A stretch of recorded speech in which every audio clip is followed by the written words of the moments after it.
నమస్కారం ఈటీవీ 360కి స్వాగతం ముందుగా ప్రధాన అంశాలు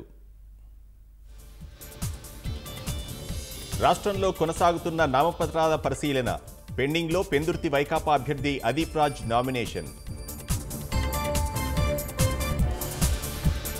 జగన్ పాలనలో ఆడబిడ్డలకు రక్షణ లేదన్న పవన్ కళ్యాణ్ వైకాపాకు ఓటేస్తే నాశనాన్ని కొని తెచ్చుకున్నట్లేనని హెచ్చరిక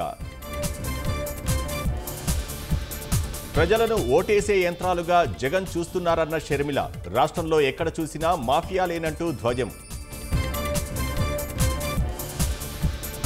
పిఠాపురంలో 80 లక్షల విలువైన మద్యం డంప్ స్వాధీనం 4 కాలనీల్లోని నివాసాల్లో వేల సంఖ్యలో మందు బాటిళ్లు ఎన్నికల ప్రచారంలో దూకుడు పెంచిన అభ్యర్థులు లోకేష్ సమక్షంలో తెదేపాలో చేరిన 400 కుటుంబాలు దేశవ్యాప్తంగా ముగిసిన రెండో విడత ఎన్నికలు సాయంత్రం 5 గంటల వరకు 61% పోలింగ్ వీవీప్యాట్ స్లిప్పులపై పిటిషన్లను కొట్టేసిన సుప్రీంకోర్టు 100% సరిపోల్చాలన్న అభ్యర్థన తిరస్కరణ తృణమూల్ పాలన కుంభకోణాలకు పర్యాయపదంగా మారిందన్న ప్రధాని ఏ పని కావాలన్నా ప్రజలు కట్ కమిషన్ ఇవ్వక తప్పదని ఎద్దేవా